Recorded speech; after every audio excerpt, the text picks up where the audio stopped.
Well, good afternoon, everyone, and a very warm welcome to this, our 10th episode of the Transforming the Future of Land Management webinar series. My name is Matthew Morris, and I'm your host today. I'm a land steward with the Duchy of Cornwall, and I'm also joined today by Tim Hopkin, who is the founder of the Land App. Today, we're going to be hearing from two government departments on their support for the land management sector. There can be no more challenging backdrop for ongoing government support than right now. The impact of the COVID pandemic has wreaked havoc on the economy and people's lives. That, I'm afraid, is going to be the backdrop to budgetary discussions for many years to come. There will, of course, be many that feel a sense of entitlement, that you cannot just whip the rug from under the feet of an industry that has, in many cases, become reliant on the fixed level of subsidy. Benjamin Franklin is supposedly quoted as saying, "If you fail to plan, you're planning to fail." And I worry that there are just too many in the sector who are doing just that, carrying on, ignoring change, and failing to plan. But one thing is clear, change is coming. So what can the sector do to demonstrate that it's a worthy recipient from the public purse, but also from the private sector? Well, it has to shout from the rooftops about what it can deliver. Food security, biodiversity, carbon sequestration, to name just a few. But it also has to shout in a cohesive, well thought out manner. All too often, the sector reacts in silos, rather than being on the front foot in unison. Whatever the land management sector does do, sustainability has to be at the heart of everything. There's been too much reliance on subsidy, and that's being taken away. The opportunities are there, as we're going to hear from Bob and from Catherine. And we've heard about that over the last 10 weeks as well. The beneficiaries are going to be those businesses who are capable of adapting to change. The other big winner, of course, will be the environment, on which all aspects of land management depend on for the future.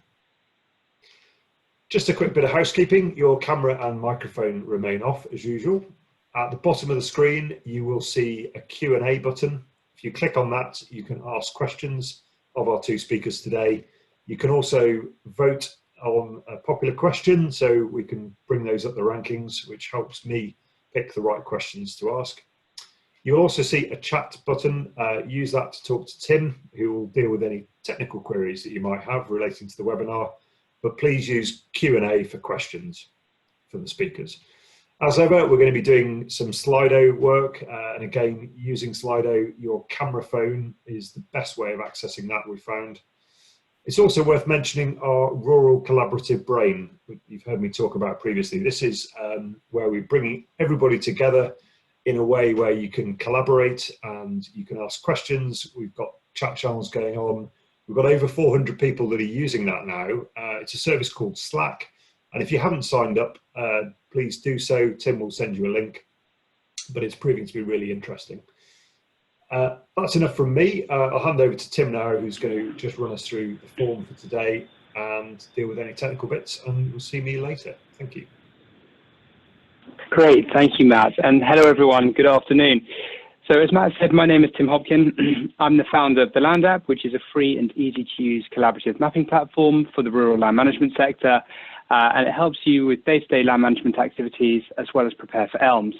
So if anyone wants to find out anything more, please do get in contact with me. So as Matthew said, we have Catherine Boyd, who is the Senior Stakeholder Engagement Manager at DEFRA, who will be presenting Environmental Land Management, our vision for a future scheme. And we also have Bob Middleton, who's a project manager at the Catchment Sensitive Farming team with Natural England, who will be presenting on voluntary approaches, future changes. So before we hand over to our speakers today, as usual, we're going to start with a Slido, an interactive survey. Now we have 3 questions to ask you today before we get going. The reason for this is we are starting to get very excited about what the future of Land Management 2.0 might look like. We've got great engagement and a lot of interest. So we have some questions for you. I'm just going to send you through the chat, the link. So all you need to do is hit escape on your keyboard, go into the chat button, click the link. Or alternatively, as Matt said, please do just take your phone out, hover, turn on the camera, hover it over the QR code up here in the top left. And then the question we have for you today is, what elements would you like as part of an education or knowledge platform so we can most effectively transform the future of land management? So we've had consistently, we've had you all saying you'd love more education, and we really want to know, what can we do with that? How can we take that forward? How can we turn it into an online educational platform for the sector to prepare for ELMS?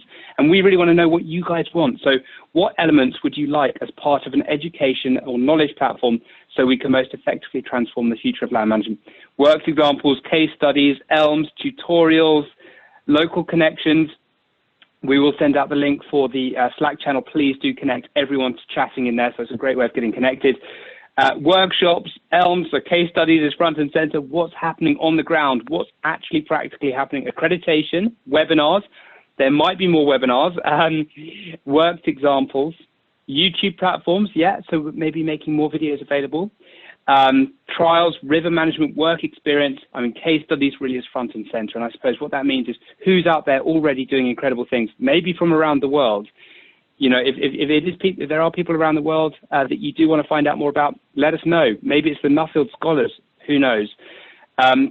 Workshops, webinars, worked examples. So 79 people have answered, 83 now. So again, if you're struggling, do just open up the chat function, click on the link, and that will take you through into the Slido where you can then answer this question. Brilliant. Worked examples, farm visits, demonstrations, ELMS. I think that's all very, very clear. Brilliant. Thank you. I'm going to stop that one. So let's stop that one. Let's go through into the next question that we have. So if I take this, and again, I'm just going to send you through the link into the chat. So that's now there for you. I'm jumping into present mode. And again, we really want to know what the continuity looks like. We've set up this incredible little organization, and we really want to know, for us to continue to grow and support the sector, which organizations should Land Management 2.0 partner with to most effectively serve the land management sector? CLA, Rivers Trust, NFU, CAV, CLA, CAV, Wildlife Trusts, Natural England. Bob, we might need to have a call after this.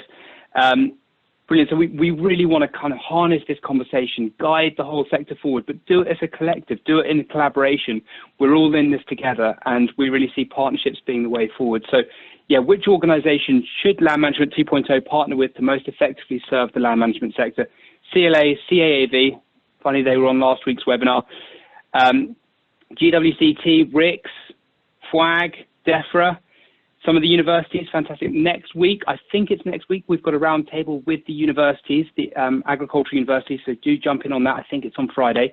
We'll send out more information. AOMBs, Forestry Commission. So Forestry Commission are pretty active in the Slack channel, so if anyone's interested in forestry and woodland management, do jump in there into the trees group, and you'll be able to chat with the Forestry Commission in there. Brilliant. National Parks, CLA, Natural England, FWAG, Wildlife Trust, CAV, Soil Association, Rivers Trust, cluster groups, supermarkets. Brilliant. Thank you. That is fantastic. We will certainly be reaching out. And now we've grown our volunteer team who were once attendees on the webinar. We have a great little team that can reach out to these partners. See if I can get my mouse working. Brilliant. Thank you very much, everybody. Last question before we do move into Catherine's talk. So this last question, just get that across to you. Again, this is about the continuity. Where are we going to take this? We want to know from you, if there was one person, if we could interview one person in a special episode, who would you most like that to be? And you're allowed to answer 3 times. So anyone, any ideas? Henry Dimbleby, Prince Charles, David Pritchard, Natural England. Anyone else? Jake Fines. So who do you want us to go out and interview? Who can we go and ask questions to? And maybe we can even take your questions to them. Who would you most like us to go out and interview? It could be so Prince Charles, Henry Dimbleby, George, Chris Packham, Gabe, Isabella. We'll see whether we can get Isabella or maybe on a round table. George Monbiot, Tony Duper, Patrick Holden, get him back on. He chaired a round table the other day. Great. Very interesting. So yeah, who would you love to ask questions to? Who would you love to see what their thoughts are on the sector going forward? Who would you want to be involved in this conversation so we're all collaboratively moving forward together? Who is it that you would love for us to go and get in touch with and get them part of the community and moving forward together? Because I think our real opportunity now is to turn the UK into a case study for the rest of the world. And who can we be on that journey with? Fantastic. 88 people, 90 people have answered. George, Prince Charles, Tony Duper, Patrick, George, fantastic. Isabella, Boris, the Queen, me. No, I don't think you need to interview me. Good, fantastic. We will leave it there. Thank you so much, everyone. We will, as you know, get active with all of your responses and see what we can start putting in place. So, let's see if I can get my mouse back so I can actually stop this. Lovely. All right. Brilliant. Well, thank you so much. So what we're going to do now is I'm going to stop sharing my screen and I'm going to hand you over to Catherine Boyd from DEFRA, who is going to be presenting what are the barriers, environmental land management, our vision for a future scheme. Catherine, over to you. Thank you so much for the introduction, and watching that poll was fun. I'm just going to try and get my thing on presenter mode. Well, thank you all so much for having me. Brilliant, Tim, thank you. My name is Catherine Boyd and I lead on stakeholder engagement and communications for the Environmental Land Management Scheme. And I wanted to set a bit of background first. So the Environmental Land Management Scheme is part of a bigger programme of work about the future of farming, particularly once we're completely outside of Brexit and the EU and what that looks like. So the big programme includes everything from the agriculture bill that's currently at the House of Lords, how we're going to regulate in agriculture, animal health and welfare and productivity. It's a big, big programme, but I'm specifically going to talk to you today about the Environmental Land Management Scheme.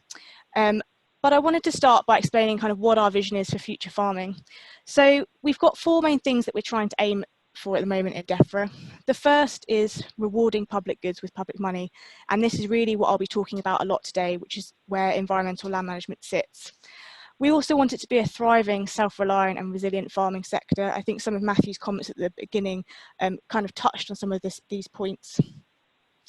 The third thing is we want to have a trusting and productive relationship between farmers and governments. So you might hear me saying the word co-design a lot, and this is a really good example of a programme where you are co-designing, coming to this talk today and how you're working, but actually changing the relationship between land managers and government. And the final area, which I won't be talking about today, is kind of the world-class animal welfare standards, which other teams in my programme are working on.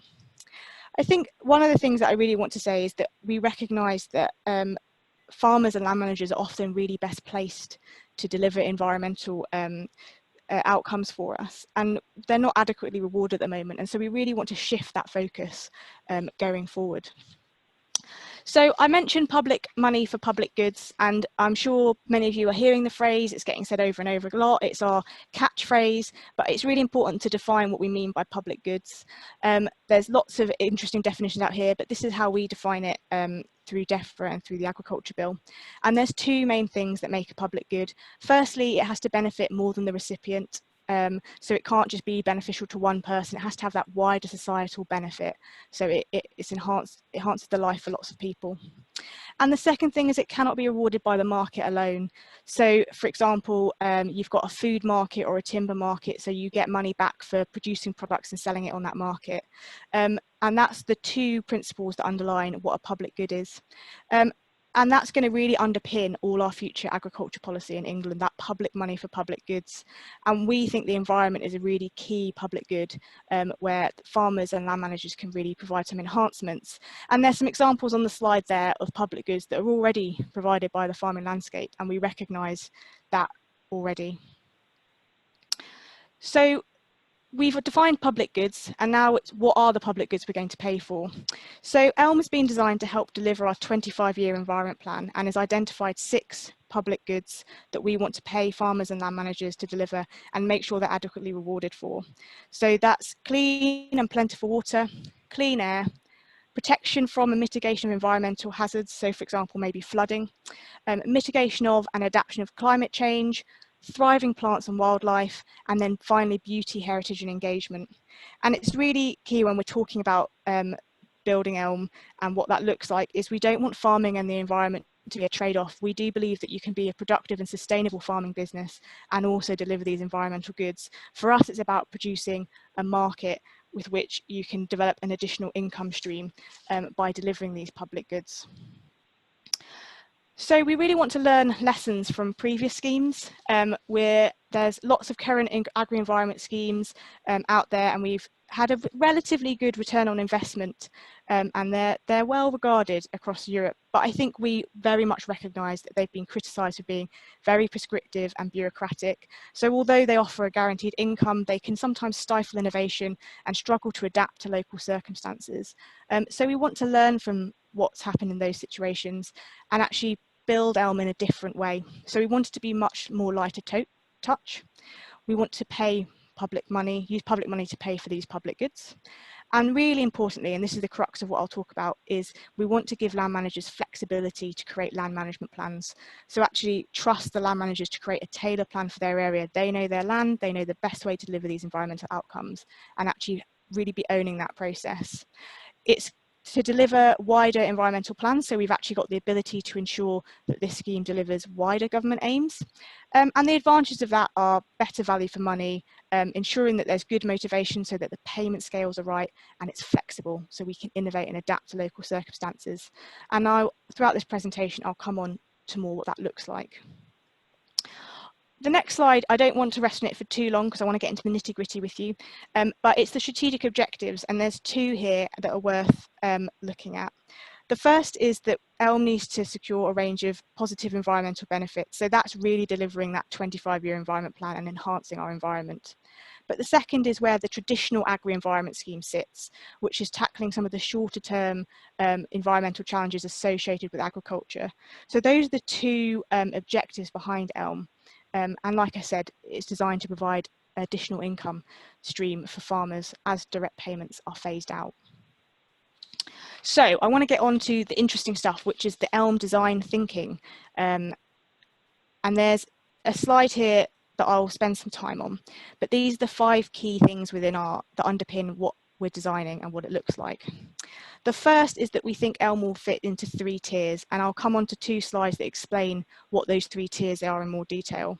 When we first started elm, we were talking about simplicity and making it accessible. So at first we were thinking about a one-stop shop, but it became clear to us that actually people have different backgrounds, geography, business experience, and we want to make sure they can engage with elm in whatever situation they're in. And actually by creating 3 tiers that deliver different things, it makes it easier to provide that flexibility and make it right for those involved. The second element is package of options. So I talked about land management plans and actually that land managers are best placed to deliver and decide how to deliver those outcomes. But we also want to be realistic and offer simple options for people. So we want to pull together different actions and outcomes that land managers could deliver into areas so they can just take an off-the-shelf example. So we might break it out by sector. So it might be that you're an upland farmer and there's a package you can pick out, and in it is some actions and outcomes that you can deliver for your payments. Or we might do it by the environmental goods. So we might have a flooding package, for example. These would never be prescripted or enforced on anybody, but we're just looking at if we can make some simple packages for people to make it easy for them to engage with elm. The third element is an increased local involvement. We need to do the right actions in the right places. And when I come on to explain the tiers in more detail, this will hopefully make sense. But working on targeting and local planning and ensuring that local people are setting the priorities. We're very conscious that there's a lot of existing structures in place and we don't want to reinvent the wheel. So lots of work with existing practice, and that's in very early stages of thinking. The fourth element of elm is the provision of advice. I think it's a guaranteed understanding that advice is key to success in these areas. We know that we have to ensure advice is set up, and particularly when we need to do any collaboration. And advisors have a really fundamental role in helping land managers navigate some of this landscape and plan and prepare. So we're looking at testing a range of options for what that advice might look like, whether it's one-to-one, whether it's phone calls, whether it's group advice. What's the best way for land managers to access that? And supporting that, we're also looking at guidance. So although we want land managers to have the ownership of building their own land management plans, there needs to be good guidance out there about how to deliver some of these outcomes. So we're looking at technical guidance for to be available for land managers so they can start building their plans. And then finally, we really want to look at a new range of payment methodologies. We need payments to be fair for land managers, but also provide value for money. But for success of ELM, we really need to incentivise take up, so it needs to be the right amount of money. So we're looking at a range of different methodologies for how we could pay. One of them could be administrative price setting, which is what we're probably more used to, where the government sets a price and will just pay you for delivering an action or an outcome. But we're also looking at market payments. So could we have competitive tenders? Is there a role for private finance? Could we do things like reverse auctions? Really testing some of those concepts. And things like payment by results. Is there different ways that we could pay and reward farmers and land managers? But for us, it's about getting the balance right with all of that. So those are some of the proposals of how we want to design ELM. I said I'd come on to the tiers, and I would like to explain those in more detail. So I mentioned 3 tiers, and I just want to go through what all those tiers will do. So the first one is really about environmentally sustainable farming. It's really focusing on the farmers and it being really easy actions that the majority of farmers could pick up and deliver in their land. It's individual scale, and it's all about that sustainable farming, and probably involves outcomes we're used to delivering already, but it's probably the most simplest tier to come into. The second tier is really where we start at that local targeting. So we start to identify the environmental priorities for different areas, spatial targeting and local planning. And this is where we have more collaborative elements and start delivering environmental outcomes for an area with a group of land managers, and will require much more join up between farmers, foresters and other land managers. And the final tier is tier 3, and this is where we've got large landscape scale change. So this is where we would need to probably have national priorities, and there'd be consultations, but it's where we coordinate those big ambitious projects, whether that might be peatland restoration or forest and woodland creation. That's going to involve really big landscape scale change and is much more longer term projects.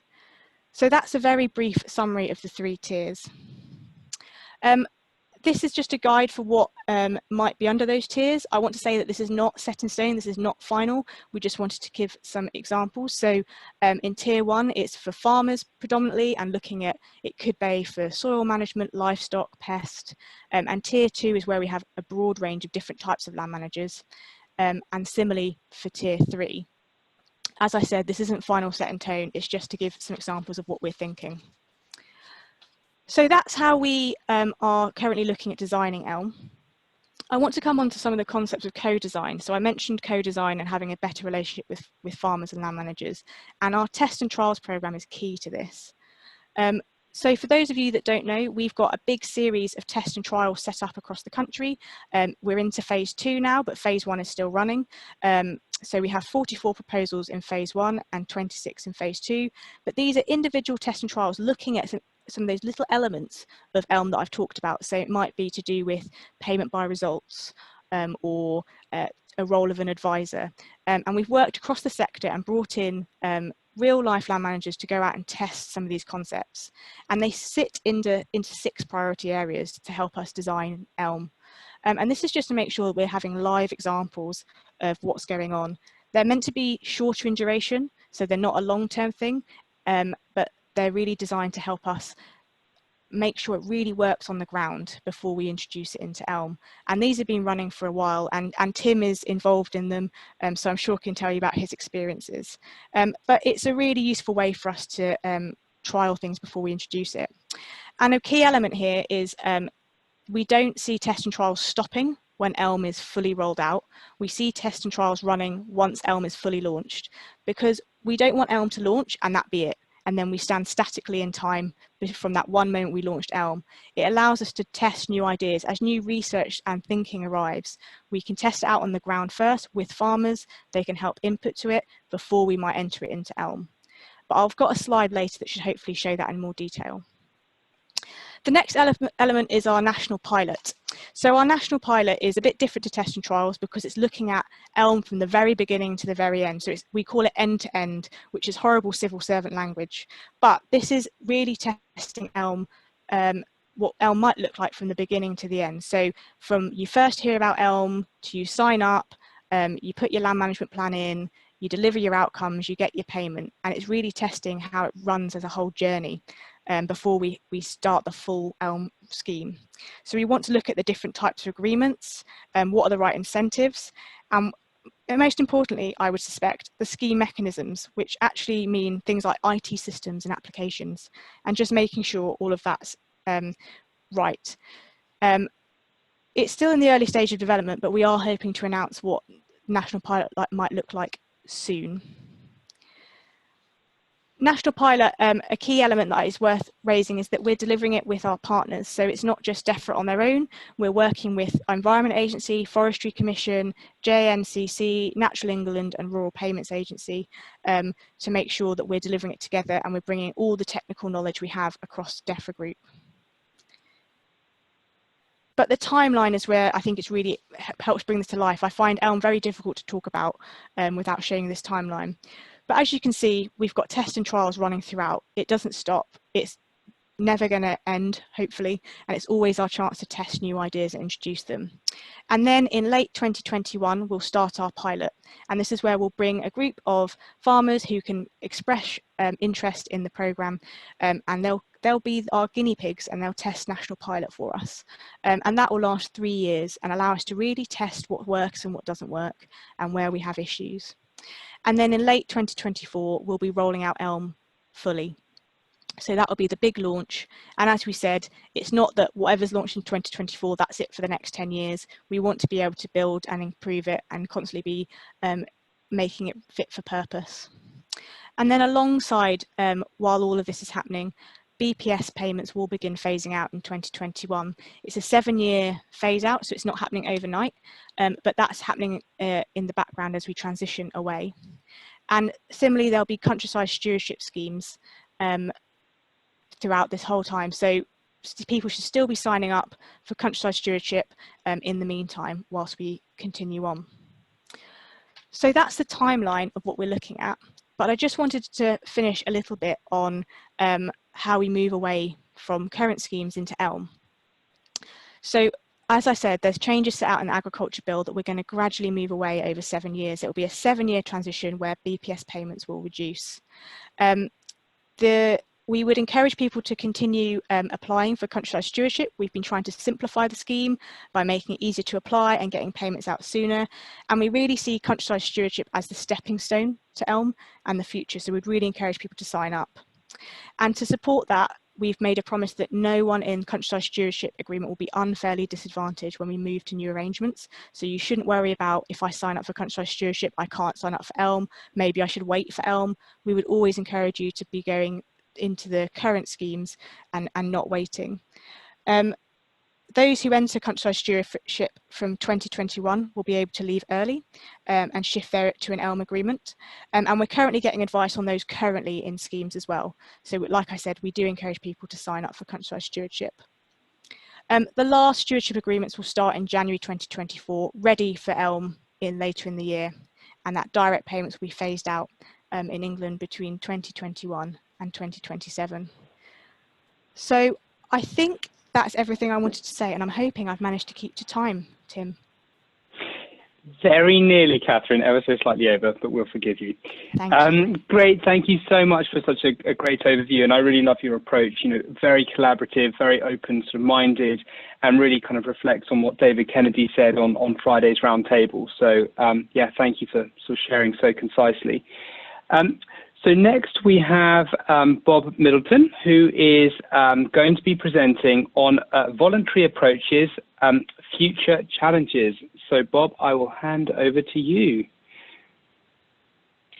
Thank you very much, and thank you for the opportunity to, if I can sort the technology, thank you for the opportunity to present here. Sorry, I'm just going to get. Let me know if you've got any trouble here. There we go. There we are. Is that okay? There we are. Yes, brilliant, Bob.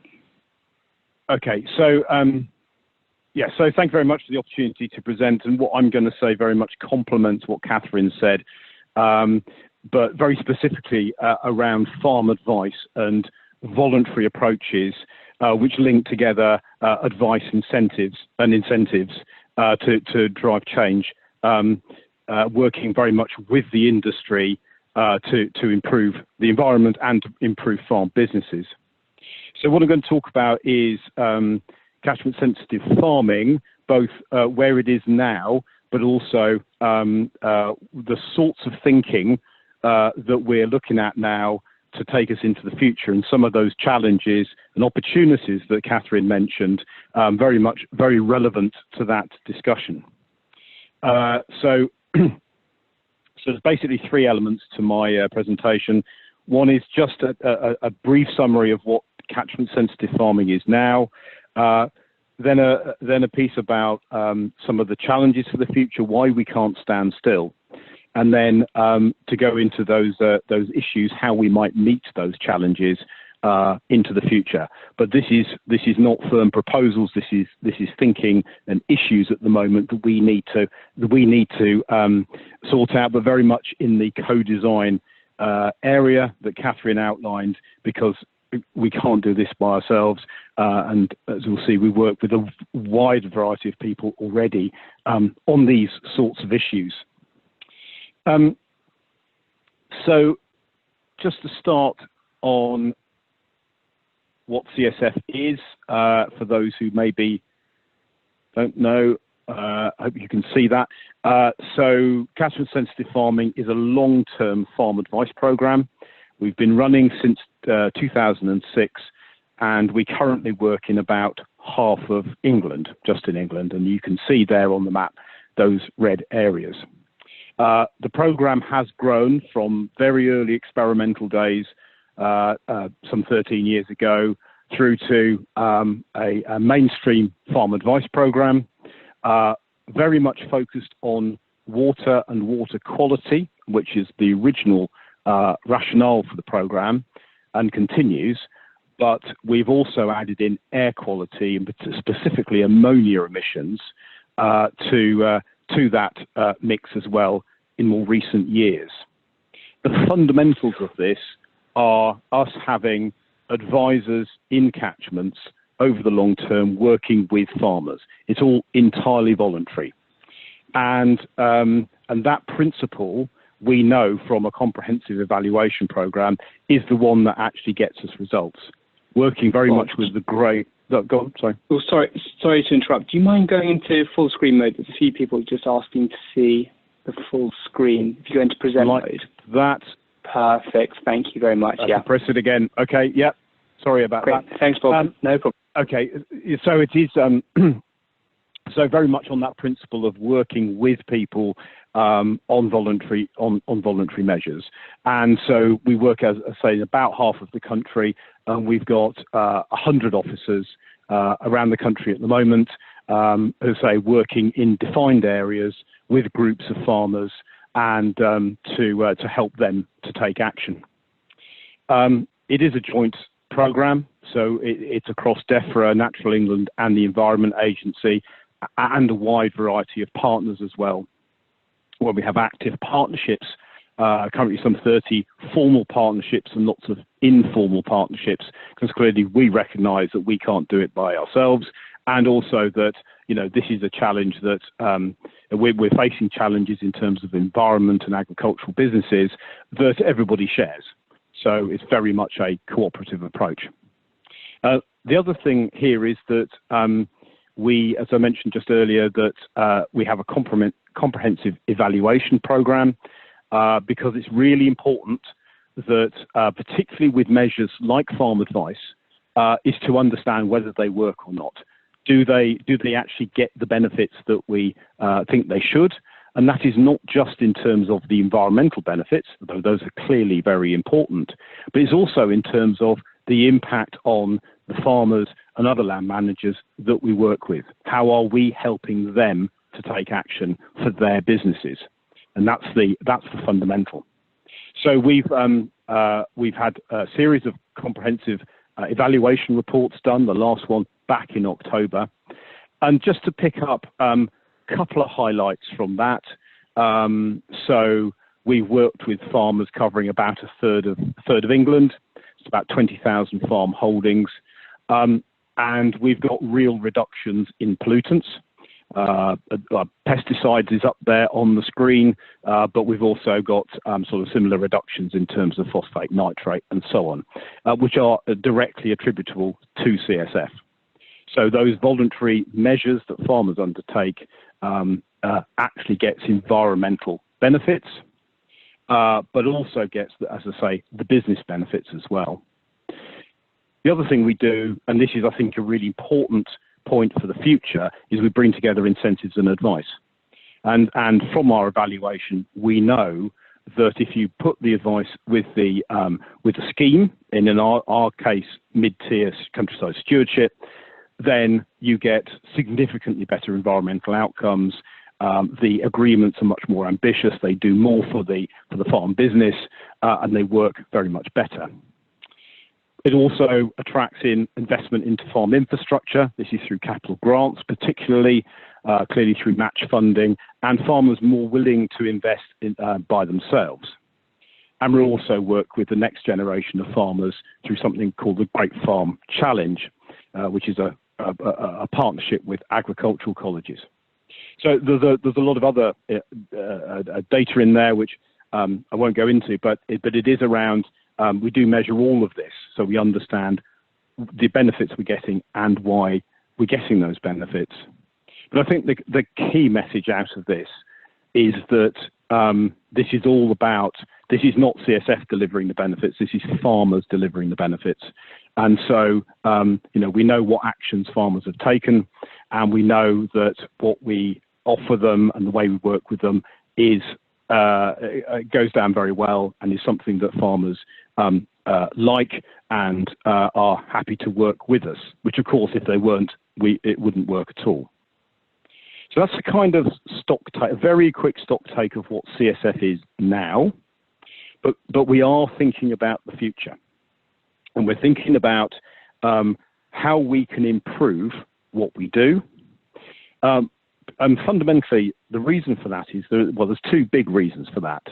Firstly is the environmental challenge. And as Catherine mentioned, the 25-year plan is driving an awful lot of future ambition. In fact, it's driving all the future ambition around the environment, but also because we work with farmers, how can we help farmers through all of those changes that are coming in, not least elm, but all the other changes that farmers are facing over the next few years. So what's the role of advice there? And I don't think that's just government advice, if you like, but across the advice sector. What's the role there? How can we best use advice to support farming communities through that? So just to take each of those kind of future challenges, if you like, in turn, just on the environmental one then, and again, just to take the two aspects of the 25-year plan that CSF is particularly concerned with, is the first one is water quality. And there are significant ambitions reflected as targets in terms of getting water bodies into good ecological status, into good condition. And they're a long way from that at the moment. So basically, for water quality, it's around upscaling the ambitions and really making sure that we are doing as much as we can to get to those water quality ambitions and objectives. The second element is, and again, as I mentioned before, one of the areas that we've recently taken on over the past 2 to 3 years is around air quality. This is getting a very high profile nationally, largely through traffic and urban air quality. But ammonia is a significant issue as well. And this is both for sensitive habitats and for public health. And in the recent clean air strategy, there are significant targets and significant ambitions to reduce ammonia. and most of which, 88% of which, comes from farms. So again, how can we help farmers to do that? Not reduce ammonia, but also improve nutrient management, which is because clearly ammonia is wasted nutrient. So just to take two of those big challenges, how can we address those really ambitious targets? But then also that isolates two of the areas of environmental ambition. But of course, we've got to look across the board. And as Matt said in his introduction, some of these areas are fundamental to the future sustainability of businesses. So particularly around soils, biodiversity, climate change adaptation and mitigation, flooding, etc. These are all bigger areas where we can deliver real benefits by better soil management, for example, better boundary management, better riparian management, and so on. So really looking for the synergies. So how can we deliver those multiple benefits on the farm through the most effective measures in the right place? So that's the kind of environmental challenge for the future. We need to be more ambitious. We need to do more. But also, and this has come up again in this conversation already, is that the sort of structural change that farming is going to face, which is structural change, but it's also a huge opportunity. So we've got ELM coming along, as Catherine mentioned, other forms of green finance, potentially, so that all sorts of innovative solutions being developed and thought about, which will become very important. We've got the whole issue of climate change and resilience, farm business resilience to flooding and drought and so on. Synergies between profitability and sustainability, and particularly as we come out of the EU, then clearly the global food market and how we interact with that will change. And so how do we help farmers to get that balance right? And that in some ways is the absolute fundamental piece we need to get right. And then we've got potential regulatory changes coming along. And again, how do we help farmers to adapt and to change there? So two big questions: environmental ambition and helping and supporting farmers. Now, I don't pretend to have the answers to these questions, but these are fundamental to how we are designing the next program of farm advice. And so some of the things we are looking at is particularly how do we work together to sustain change and adaptation? Because this is all about a long-term approach. Because if it's very short term, if it's just 5 years of change, then clearly, which could be reversed, then clearly that is not going to get us where we need to be, particularly looking at a 25-year time horizon, that obviously the 25-year plan does. There's a whole issue of partnerships. We work with a wide range of partners already, but there are new people, new partners we can engage. Supply chains, for example, insurance companies, when looking at things like climate change and flood risk. There is a new toolkit. ELM is going to be a fantastic opportunity and a fantastic toolkit. But how can we improve uptake of those and make the best of that toolkit? How can we make sure we get the right synergies at the farm level and at the catchment level? And also that we know that we need to be more ambitious around measures. Measures on the farm need to be doing more for the environment. And how do we help farmers adapt and change, again, that balance of sustainability and profitability? And interesting that the issue of case studies came up and case studies and farm walks and so on came up as the best way of sort of talking through those sorts of issues. Because I think benchmarking and understanding, learning from others is fundamental as to how we make this work. There's something about advisory capacity. the ambition for Elm is huge. It needs advice. Clearly, that's an issue. But across the advisory sector, the commercial, third sector, government sectors, the number of advisors is not huge. And how is that capacity best marshaled? And also, how do we improve skills and capabilities and encourage people into the farm advice field? Flexibility and adaptability, I'm running out of time here slightly, is about the long-term approach, long-term ambitions for landscapes. Nature recovery network could be important here. And also, adaptable approaches as well, because clearly things are changing, life is changing. And again, this business and environmental efficiency is fundamental, because clearly if they don't work for the farm business,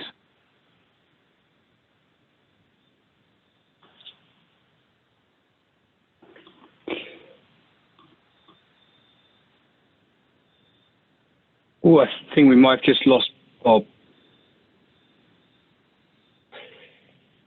Matthew, can you hear Bob? Just checking. No, Tim, I can't. I think we may have lost his connection. He did say he was having a thunderstorm. So, and he did say he was having a thunderstorm. I think that might have to spin into questions, Tim. Yeah, well, what I'll do is we've got the the questions from both Catherine and Bob. So what I'll do is I'll see if I can take over sharing screen. I think I can. Okay, brilliant. Well, hopefully Bob returns for the Q&A section at the end. So just quickly, conscious of time, both Catherine and Bob do have questions for everyone. So I'm just going to send the link down through the chat function. So let's just start this. So Catherine's question is, what are the barriers for land managers to engage with Elm? So what are the barriers for land managers to engage with Elm? So the link is in the chat function, so you'll be able to click on the link, open up in your browser, and then you can start answering, or alternatively open up your phone and hover the camera over the QR code in the top left and you'll be able to answer there. So what are the barriers for land managers to engage with Elm? So lack of clarity, knowledge. Sorry, Tim, it's Matthew. We're still seeing Bob's screen on the Are you?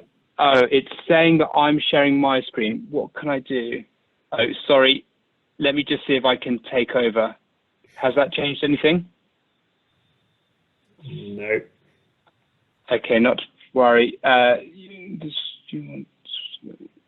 Sorry, I don't. Oh, sorry, everyone. Sorry, everyone. It must be me, Tim. Everyone else can see. I'm getting messages to say that. No problem. Okay. No. Okay. Thank you, Matt. Okay. So, Catherine's question: what are the barriers for land managers to engage with Elm? RPA: lack of clarity, knowledge, trust, uncertainty. And remember, this is really how we as a community in the land management sector can work with DEFRA to help co-design Elm, just as Catherine said. So all of these problems, really, they're things that we can work on collectively. So RPA, uncertainty, lack of clarity, non-partial advice, complexity, trust.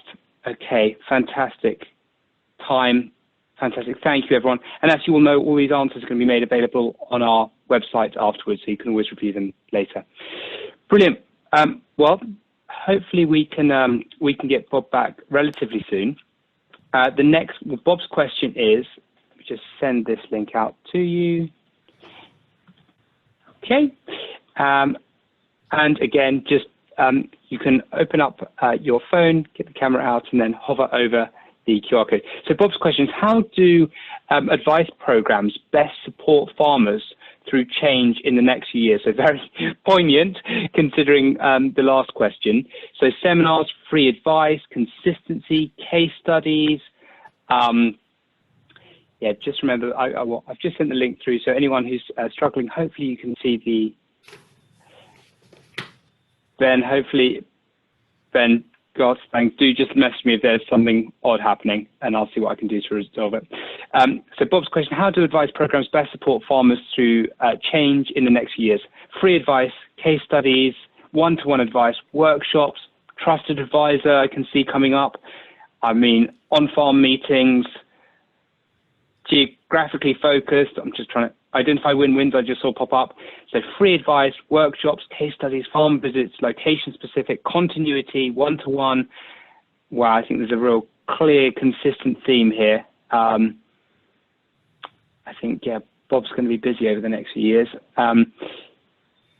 Great work, very clear. Okay, fantastic. Thank you very much, everyone. Just conscious of time, so we're going to head over onto the Q&A now. So, Matt, I will stop sharing my screen and I will hand it back to you. Fantastic, Tim. Thank you. And I've had a message from Bob. Yes, he's had a power cut. So while I'm doing Q&A with Catherine, if Tim, if you can make contact with Bob, hopefully you can dial in. I will. So, Catherine, if you'd like to turn on your video and your audio, that'd be great. Yes, hello. Lots of questions. In fact, way too many that we're gonna get through. So hopefully you'll have the opportunity to answer some of those offline as well. I think there's been quite a few questions about landscape scale management and really how you see the Elms project actually encouraging that collaboration between land managers. You talked about that level 3, I think it was, you know, being looking at that landscape scale, but how is it going to make it happen in reality? How are you going to get people talking over their fence to their neighbours to collaborate in that way? I think a really good question, and part of what we want to test through testing trials is looking at some of those elements. I said the role of advice is fundamental, but I also think we recognise the role of a facilitator and understanding those regional variances. So there's a few concepts at play here, which is there does need to be a local person who is involved in their role, but also that what works in one region might not work in another. That's definitely something we're learning. But we also want to work with existing programmes, so we're not going to talk about landing in brand new people in new areas. There's a lot going on already, and quite a few of our testing trials do look at the role of local collaboration and how to make that work. So I think that's kind of what's underpinning our approach at the moment. But it's very early days, so I don't think we're nailing down on anything, but recognising that it's not just going to happen naturally. We are going to have a function and role.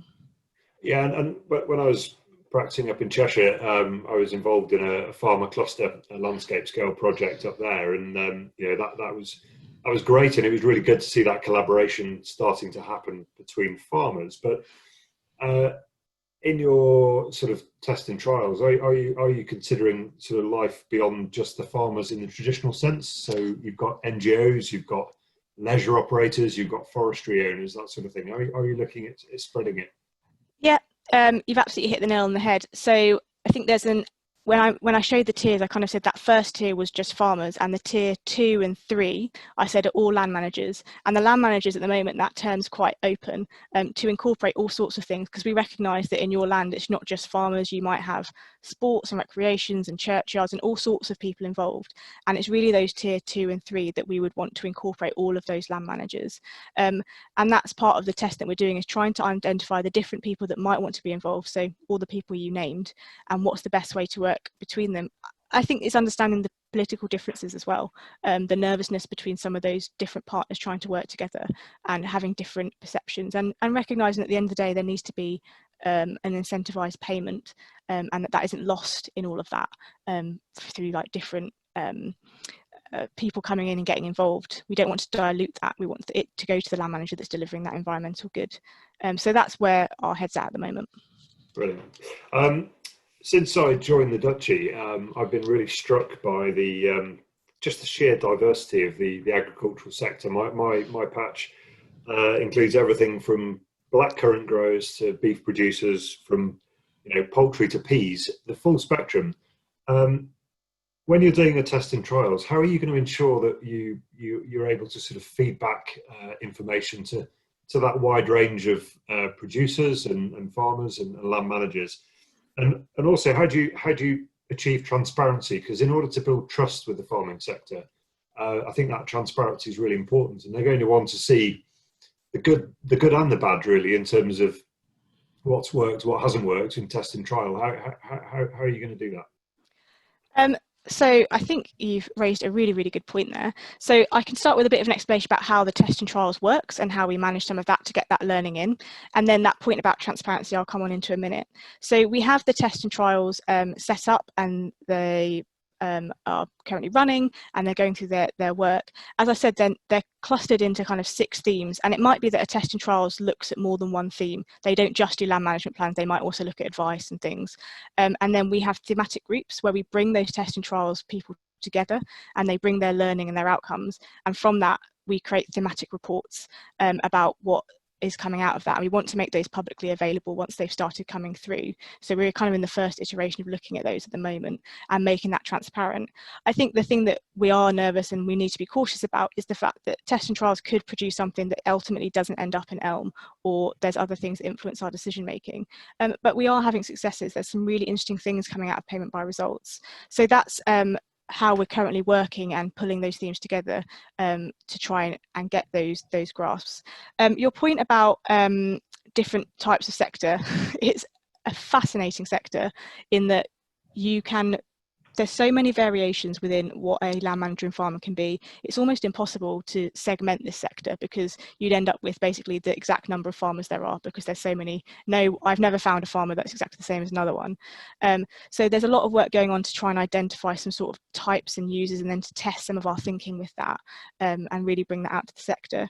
And then your final point about transparency, like I said, we want to make these thematic reports open, and also when the national pilot is open, we don't want it to be a closed shop where there's just those in the national pilot know what's going on. We need to make sure that that national pilot, we're coming out and checking that with other people. For someone who's not involved in the day-to-day, does that make sense? And understand all of those things. So hopefully by being open and publishing reports and being transparent about that. And I'm really struck by what was in your word cloud at the beginning about the farm demonstrations and the case studies. It's really easy as a civil servant, and I'm still sure I've done it during this presentation, to talk in this really lovely strategic large language, but I think it's going to be really important to us that when we talk about it, we talk about the practical examples, and we provide case studies and we show it in the ground, because me talking in a lovely way about collaboration doesn't mean anything. So I think those are the things that we would like to do going forward. And it's no small challenge either, is it? Because even within those sectors, you're just going to have so many regional variations. What works in the Peak District might not work in Cornwall, for example. Yeah. And you've got all these different factors and blends, which trying to design a scheme that satisfies everybody is a huge challenge. Yeah, and that's really where that kind of land management plan is pivotal to it all. I think the recognition that previous schemes have been quite prescriptive, and therefore when you try from a top level to just apply one size fits all, that's not working. Whereas if we focus on the outcomes, and I think that's what David Kennedy has said in the previous meetings, it's about focusing on the outcomes more. It's that if we're going to achieve it, and your land best, and the best way to do that, what our role is to kind of facilitate and incentivize you to achieve those things. So that's a bit that I'm really excited about. Excellent, thank you. So just thinking about the sort of I'm going to ask Bob a similar question, but just in terms of changing mindsets, that's going to be quite challenging. And when you're designing a scheme, it's quite easy to start with what you know, and mm-hmm. Let's say start with stewardship. We know that we've had it for a long time. Are we reaching for the stars, or are we just simply looking at the tops of the trees? Oh, that's a mean question. I don't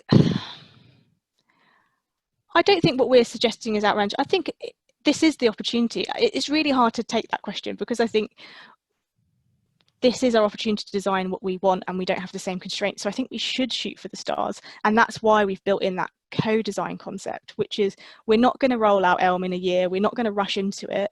We're going to take the time to test it and get it right, and have those mindsets change. I don't underestimate the concept of trust and previous success of schemes and what that is, and that's really underpinning the national pilot. And your previous point about being transparent about what's coming out, we have to show it practically, rather than talk about something theoretically and then just roll it out, and I think that's going to be underpinning it. So it might be that we shoot for the stars and that we have to go back, but I'd rather we tried too hard and then had to pull back than limited ourselves from the beginning. That sounds like a really positive approach, which is great. I know some of you might think I'm a bit naive. Catherine, unfortunately, I think Bob's still struggling to dial in, so you've got more questions, I'm afraid. Yeah, that's fine. Just thinking about delivery, we obviously in the land management sector, the delivery of the payments, shall we say, to the farmers and the land managers has not always been an easy process. And I just wonder to what extent you're working with your colleagues in the RPA in terms of the actual delivery mechanism and making sure that it's so important that these things are thoroughly tested to destruction before they're unleashed on the farmers. And just a word about that would be quite useful. Yeah, no, absolutely. So I mentioned in the presentation working with our delivery partners, and it made me laugh because I saw the word cloud about the barriers. One of the first things was RPA, which I will not pass on to my RPA colleagues, although I'm sure they wouldn't be too surprised. But you're completely right, and that's the reason that we've brought delivery partners in early. I think looking back at some previous schemes, it's that they've been designed and then passed over to delivery partners to deliver, whereas actually by bringing them in early and talking from the beginning about, right, how's this actually going to work as a mechanism, and having their involvement at the design phase, it helps to counter that. And then I feel like I'm talking about the national pilot again, but one of the big aims of the national pilot is that it's called design schematic, or another horrible civil servanty word, but it's looking at the IT systems and the payments and the application window and what's the hub and what's the best way going to work for a farmer. And that's the purpose of it, is to test it rather than rush something. So those are the two things we're doing, trying to bring the delivery partners in from the beginning rather than just coming up with a lovely idea and passing it on to them and trying to make it fit, and also testing it through that pilot. And this is my chance to say that the pilot, things will go wrong on the pilot, and that's okay, because that's what we need it to do, so that actually when we get it full scheme rollout, it's not going wrong there. Yeah, you have to break eggs to make an omelette, don't you? So don't expect me to be coming back and talking about how the pilot's nothing but a success. I will be talking about what's been going wrong as well. Yeah, brilliant. Tim, are you there? Have we got Bob on board? Bob's trying to phone in, but unfortunately not able to come in. He may in the next minute or two, but I can see we're off beyond time, so I don't know if we've got time to wait, sadly. No problem. Okay, well, listen, I think what we'll do is we'll leave it there, and everybody that's asked a question for Bob, we will make sure that he answers them offline. I'd just like to thank Catherine for fielding the lion's share of the questions today. But thank you to Catherine and to Bob. He did warn us that there was a thunderstorm approaching, and I did say in a text that that's a great way to avoid questions. But thank you for joining us today. We are going to have a recording of the session and all the slides available on our website. Tim will be sending out links to our Slack channel, and please do sign up for that. That's a really exciting collaborative space that we think is going to keep growing, which is really exciting. Next week's seminar is our 11th episode, and what we're hoping to do next week is kind of draw together some of the threads that we've been talking about over the last 10 weeks, and really an opportunity to reflect, but also to look forwards and really scope out the future of where we take the land management webinar series and all the work that we've brought together. So please do join us next week. In the meantime, thanks again to Catherine and to Bob,